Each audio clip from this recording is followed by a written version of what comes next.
आजकल लोग घुटने की समस्या से, स्पाइन की समस्या से, नसों की समस्या से बहुत परेशान हैं। कुछ लोग चाहते हैं कि हम ऑपरेशन ना करें, ये नौबत ना आए। तो उसके लिए हम क्या-क्या कर सकते हैं? कितना भी ज़्यादा घुटने में दर्द हो, हम बोलते हैं कि आपको 5 दिन में आराम नहीं आए तो मत आइए। तो सर जैसे योगा थेरेपी है आजकल, तो योगा थेरेपी हमारे लिए कितना ज़्यादा इम्पोर्टेंट है और ये सिर्फ बीमार आदमी कर सकता है या स्वस्थ आदमी भी योगा थेरेपी की तरफ जा सकता है? योगा मीन्स जीवन जीने, योग का मतलब है जीवन जीने की कला। अगर आप नियमित योग की साधना करेंगे तो आपका जीवन खूबसूरत होगा। क्या होगा? खूबसूरत होगा। और कभी आपकी बॉडी में बीमारियां आएंगी नहीं, समस्या आएंगी नहीं। गुरुजी, प्राणायाम कितना इम्पोर्टेंट है हमारी लाइफ के लिए और कौन-कौन से ऐसे प्राणायाम हैं जो हमें हमेशा करते ही रहना चाहिए? खाने और पानी से भी ज़्यादा महत्वपूर्ण है प्राणायाम, उसको करना है।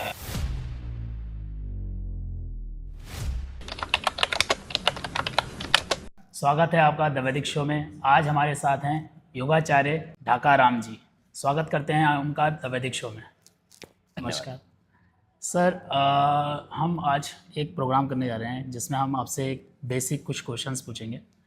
तो सबसे पहले तो क्वेश्चन हमारा है कि जैसे आजकल लोग घुटने की समस्या से, स्पाइन की समस्या से, नसों की समस्या से बहुत परेशान हैं। कुछ लोग चाहते हैं कि हम ऑपरेशन ना करें, ये नौबत ना आए।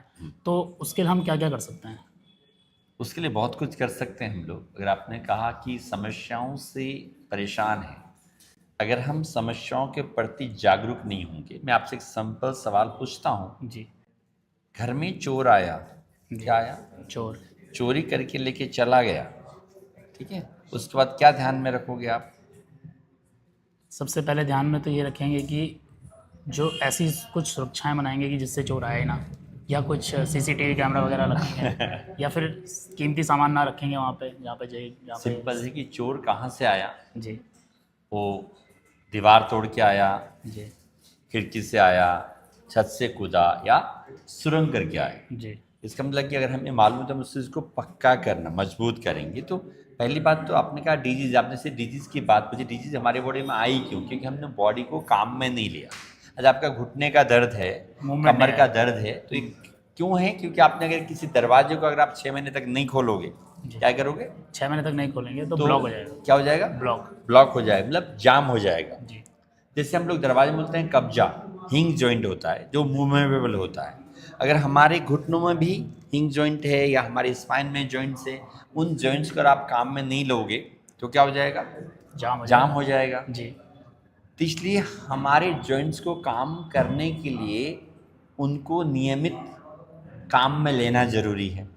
आपने कहा ऑपरेशन, अगर घुटने खराब भी हो गए तो 100% ऑपरेशन का जरूरत नहीं है। क्या नहीं है? ऑपरेशन का ज़रूरत ही नहीं है। लेकिन उसके लिए नियमित साधना, मतलब योग आसन का अभ्यास करना पड़ेगा। अगर हम योग को एज ए मेडिसिन लेते हैं, क्या करते हैं? जैसे हम दवाई खाते हैं तो डॉक्टर साहब क्या बोलते हैं? आप एक गोली सुबह लीजिए, एक दोपहर लीजिए, एक शाम को लीजिए। क्या बोलते हैं? ऐसा बोलते हैं ना। जी। तो इसलिए अगर आप योग को एज ए मेडिसिन काम में लेना चाहते हैं तो हमारे घुटने के दर्द के लिए, मैं सिर्फ घुटने का बात कर रहा हूँ, कम से कम 1.5 से पौने 2 घंटे का प्रोग्राम बनता है। क्या बनता है? प्रोग्राम। जिसमें आपके घुटने के दर्द 100% सही होता है। और मैं अक्सर कहता हूँ, कितना भी ज़्यादा घुटने में दर्द हो, मैं बोलता हूँ अगर आपको 5 दिन में, क्योंकि हमारा संस्थान जयपुर में है, हम बोलते हैं कि आपको 5 दिन में आराम नहीं आए तो मत आइए। 5 दिन मतलब सुबह 1.5 से 2 घंटा, शाम को 1.5 से 2 घंटा, या 8 से 10 सेशन में आपको आराम नहीं आए तो हम बोलते हैं हमारे पास मत आइए। लेकिन इम्पॉर्टेंट है हम नियमित करें। आज मेरे घुटने में बहुत दर्द है, ऑपरेशन की नौबत आ रही है, तो उसके लिए घुटना सही होने में समय लगता है। क्या लगता है? समय लगता है उसमें। इसलिए अगर आपके अंदर पेशेंस है तो घुटना पूरा सही होने में 6 महीना, 9 महीना, साल भर भी लग जाता है।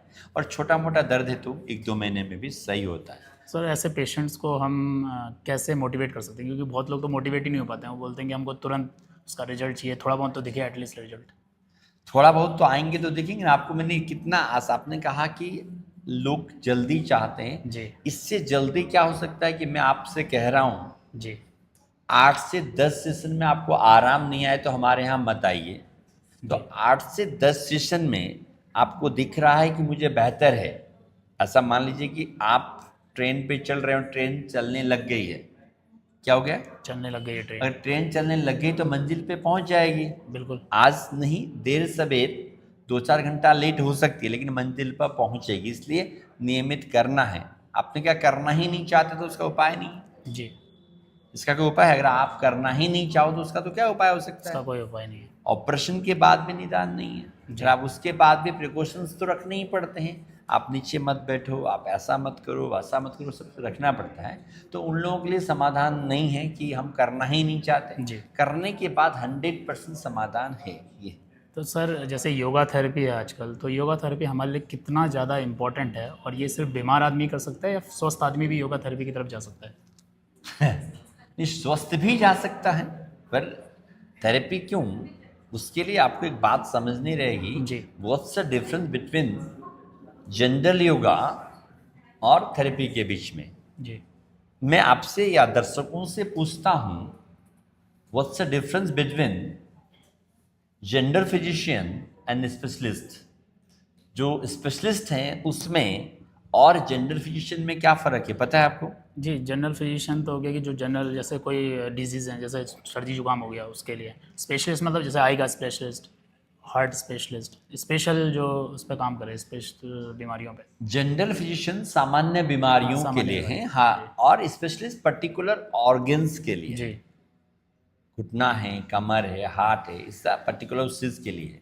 तो like a therapeutic yoga, like a specialist and general yoga, ताकि हम आगे बीमार नहीं हो, आगे स्वस्थ रहें, इसलिए कहा है ना, योगा मीन्स जीवन जीने। योग का मतलब है जीवन जीने की कला। अगर आप नियमित योग की साधना करेंगे तो आपका जीवन खूबसूरत होगा। क्या होगा? खूबसूरत होगा। और कभी आपके बॉडी में बीमारियां आएंगी नहीं, समस्या आएंगी नहीं। जी।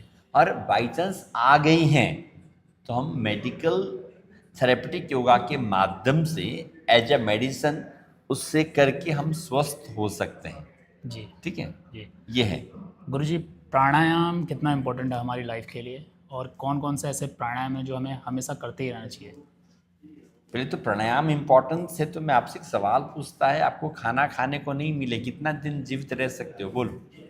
आई थिंक दर्शकों 3-4 को भी दिन। बताइए कि अगर आप लोगों को, आई एम आस्किंग विद, आपके साथ भी पूछ रहा हूँ, दर्शकों को भी पूछ रहा हूँ, जी। अगर आपको खाना खाने को नहीं मिले आप कितना दिन जीवित रह सकते हैं, बताइए।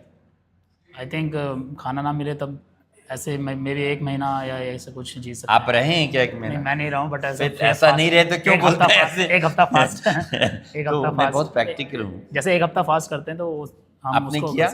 1 हफ्ते तक तो कोशिश नहीं किया किया। है 3-4 दिन किया है जी। तो मेडिकल साइंस के हिसाब से 20 से 21 दिन हम बिना खाने के रह सकते हैं। अगर 20 से 21 दिन में हमको खाना नहीं मिलेगा तो जी। हम मर जाएंगे। जी। कुछ जैन साधु सन्यासी वो लॉन्ग रह 2-3 महीने भी रहें, ऐसा सुनने को मिलता है। ठीक है, अगर आपको पानी पीने को नहीं मिले आप कितना दिन जीवित रह सकता है? Can you tell me? I think दर्शकों के लिए भी सवाल पूछ रहा हूँ, अगर आपको पानी पीने को नहीं मिले आप कितना दिन जीवित रह सकता है? थोड़ा सोचना है, दर्शक लोग भी इस विषय पे विचार करना है। ज़्यादा नहीं, मे भी मेरे हिसाब से तो मुझे तो बहुत जल्दी प्यास लग जाती है, तो पता ही नहीं चल, मेरे हिसाब से हो सकता है 1-2 दिन। चलिए, ये कह रहे हैं कि मुझे पता नहीं चलता, एक दिन में भी पानी नहीं मिलेगा, मैं तड़प जाएगा।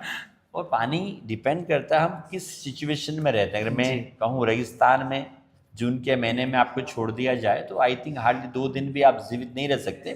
लेकिन जहाँ अभी मैं आई हूँ ऋषिकेश से, वंडरफुल, देहरादून बहुत पहाड़ी क्षेत्र है, यहाँ की मौसम में थोड़ा आर्द्रता है, यहाँ के लोग हो सकता है पानी नहीं तो 5 से 7 दिन जीवित रह लेंगे। तो खाने से ज़्यादा ताकतवर क्या हुआ? पानी। पानी। और तुम मुझे बताओ कि श्वास के बिना तुम कितना दिन जीवित रह सकता है? बिल्कुल भी नहीं, थोड़ा सा। मैं दर्शकों को भी पूछता हूँ, अगर आपको श्वास नहीं लेने को मिले कितना दिन जीवित रह सकते हो? ये कुछ सेकंड होल्ड करके हो सकता है, बट ज़्यादा सो नहीं। ये महत्वपूर्ण है। अगर आपको 3 मिनट, 2 से 3 मिनट अगर श्वास हमारे ब्रेन में नहीं जाएगा तो ब्रेन डेड हो जाएगा। ठीक है ना? तो इसलिए अब आप ही बताओ कि प्राणायाम कितना इम्पोर्टेंट है? बहुत ज़्यादा इम्पोर्टेंट है। क्या इम्पोर्टेंट? खाना इम्पोर्टेंट है, खाना भी इम्पोर्टेंट, लेकिन उससे इम्पोर्टेंट पानी, पानी से इम्पोर्टेंट तो अब श्वास। दर्शकों को समझ में आ गया कि व्हाट्स द इम्पोर्टेंट जी। Of breath. जी। समझ में आया ना? जी। प्लीज, प्राणायाम के बिना नो लाइफ। लिखते हैं प्राण ऊर्जा, प्राण शक्ति, उसका जब तुम प्रैक्टिस करोगे तो आप ऊर्जावान बनते हो। जी, pranayama are very important, more than food and, खाने और पानी से भी ज़्यादा महत्वपूर्ण है प्राणायाम, उसको करना है। तो कौन से ऐसे बेसिक प्राणायाम है जो हर कोई फॉलो कर सकता है? देखो, कौन सा बोलने में दिक्कत है, जी क्योंकि जब आजकल गूगल मामा, क्योंकि आप भी पॉडकास्ट के थ्रू मेरे से जुड़ रहे हो, जी। कौन सा बोलना सबके करने के ढंग है, जी उसको गुरुजी। सही से करना है। तो मैं ज़्यादा झमेले, अगर आपको सही से सीखना है तो you know my name Yogacharya Dhakaram, YouTube में जाकर के आप जरा फाइंड आउट करते तो प्राणायाम करने का सही टेक्निक्स देने का कोशिश किया है। जी ठीक है, तो प्राणायाम बोलते ही आज भी आप शायद क्लास में थे, आपने देखा होगा कि जी मैं बहुत कम चीज़ें कराता हूँ लेकिन अच्छा कराता हूँ। तो बेसिकली भस्त्रिका है, अनुलोम विलोम है, भ्रामरी है, लेकिन सही मार्गदर्शन में सीखना है। मैं कहता हूँ तुम प्राणायाम की भी बात छोड़ दो, एक आम जन के लिए आप सिर्फ लंबे गहरे श्वास भी लेंगे तो जी भी आपका प्राणायाम का काम होगा। वो तो आप कहीं भी ले सकते हैं, क्यों जी बिल्कुल। दर्शकों? तो आप कहीं भी हों, अपना लंबा गहरा श्वास लें और अपने जीवन को सुंदर बनाएं। जी धन्यवाद योगाचार्य जी, ढाका राम जी, बहुत अच्छा लगा आपसे मिलके और धन्यवाद। आपसे बात करिए योग पे चर्चा करके। धन्यवाद।